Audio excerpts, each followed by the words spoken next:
சேலம் மாவட்டம் எடப்பாடி அருகே வீரமாபாளையத்தில் உள்ள தனியார் மாலில் நடைபெற்று வரும் செயல் வீரர்கள் கூட்டத்தில் அதிமுக பொதுச் செயலாளர் எடப்பாடி பழனிசாமி பங்கேற்று பேசி வருகிறார். அந்த காட்சிகளை பார்க்கலாம். திமுக அப்படி அல்ல, அராஜக ஆட்சி.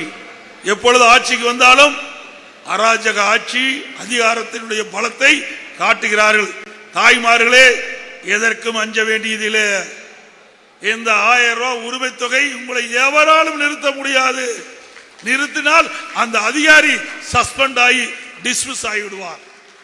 எந்த அதிகாரி உங்களுடைய குடும்ப தலைவிக்கு கொடுக்கப்படுகின்ற அந்த உரிமை தொகை 1000 ரூபாய் நிறுத்தப்பட்டால் அவருடைய அந்த அதிகாரியுடைய பணி போயிடும். இன்னும் சும்மா கொடுக்கல, சட்டம் மீறி தான் கொடுத்திருக்கிறாங்க. அதற்கு என்னென்னோ காரணம் கற்பிக்கிறாங்க. அந்த மக்களை பார்த்து, பெண்களை பார்த்து ஏதோ பேசுகிறார்கள். எதுக்கும் பயப்பட வேண்டாங்க, நான் இருக்கிறேன். நான் முதலமைச்சராக இருந்துவேன், கட்சிக்கு பொதுச் செயலாளராக இருக்கிறேன். இங்க மட்டுமல்ல, தமிழ்நாட்டில் எந்த குடும்ப தலைவிகளும் மாதந்தோறும் 1000 ரூபாய் உரிமை பெறுகின்ற எந்த பெண்களும் பயப்பட வேண்டாம். குடும்ப தலைவிகள் பயப்பட வேண்டாம். யாராவது இப்படி சொல்லி வாக்கு சேகரிக்க வந்தால் உடனடியாக கழக நண்பரிடத்தில் சொல்லுங்கள். சம்பந்தப்பட்ட அதிகாரிட்டு சொல்லி நடவடிக்கை எடுக்கப்படும். அதோட அதிமுக ஆட்சி வந்தா உடனே நான் கொடுத்திருப்போம். அதிமுக தேர்தல் அறிக்கையிலையும் குறிப்பிட்டிருந்தோம்.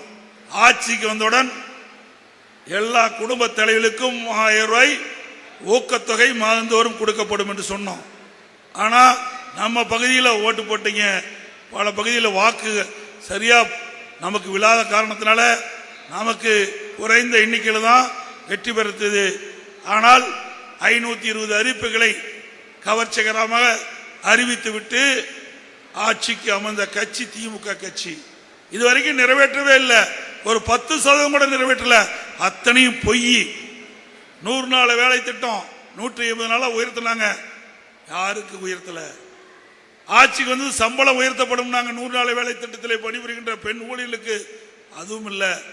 விலையில்லா கறவை விலையில்லா ஆடுகள் கொடுத்தோம், நிறுத்திட்டாங்க. விலையில்லா கோழி கொடுத்தோம், நிறுத்திட்டாங்க. நம்முடைய பள்ளி மாணவ மாணவிகளுக்கு லேப்டாப் கொடுத்தோம், அதையும் நிறுத்திட்டாங்க. அம்மா இருசக்கர வாங்கணும், அதையும் நிறுத்திட்டாங்க. கொடுக்கப்பட்ட வாக்குறுதியை நிறைவேற்றல, நாம கொடுத்த திட்டத்தையும் நிறுத்திட்டாங்க. தாலிக்கு தங்கம் ஒரு பவுன் 50,000 ரூபாய், திருமண உதவி திட்டத்தில் 50,000 ரூபாய், 25,000 ரூபாய் நாம வழங்கணும், அந்த திட்டத்தையும் நிறுத்திட்டாங்க. ஆக இந்த ஆட்சி வந்த பிறகு நிறுத்தப்பட்டதெல்லாம் சாதனை படிச்சிருக்கிறாங்க. இதுதான் திமுகவினுடைய 3 ஆண்டு கால ஆட்சியினுடைய, திராவிட மாடல் ஆட்சியினுடைய சாதனை. அதிமுக அப்படி அல்ல. ஒரு நல்ல திட்டம் என்று சொன்னால் அதை தொடர்ந்து நாங்கள் செயல்படுத்துவோம். அது அதிமுகவுடைய கொள்கை. திமுக அப்படிப்பட்ட கொள்கையே கிடையாது. இன்னைக்கு அரசியல் காழ்ப்புணர்ச்சி காரணமாக அம்மா மினி கிளினிக் மூடிட்டாங்க. 2000 அம்மா மினி கிளினிக் தமிழ்நாடு முழுவதும் திறந்தோம். நம்முடைய தொகுதியில பல இடத்துல திறந்தோம்.